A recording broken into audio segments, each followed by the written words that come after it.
It's the holiday season, and many cash-strapped consumers are feeling a little less generous. A recent survey revealed that 17% of Americans are tipping less.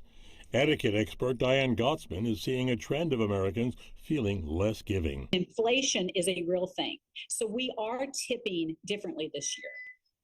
We are gifting and tipping more cautiously because our budgets have changed and relationships have changed. There are so many people to thank at this time of year, and tipping can be notoriously confusing. Here's a guide pulled from multiple sources. Housekeepers top the list with gratuities ranging from $50 to 1 week's pay.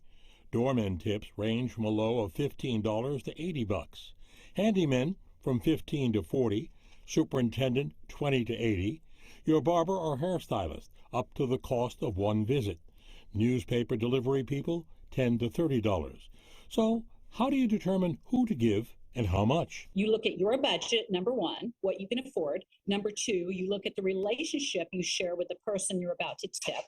And then you look at the service and how often you go. And those three things determine the tip and the size of the tip. Despite inflation, our own unscientific survey of more than a dozen people on the street found, cash-strapped or not, people are being generous and even upping the ante. I believe in tipping whether there's inflation or not. You're not hit by inflation? Of course I am, but everyone is, so I'm trying to be a little more generous. Probably more even. More? Yeah.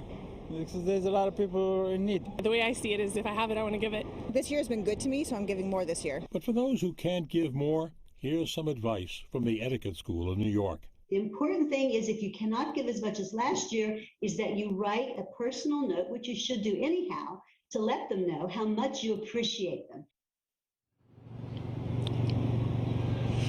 While it's blessed to give than to receive, it is also important to remember, give what you can afford. Aside from that, remember, it's the thought that counts.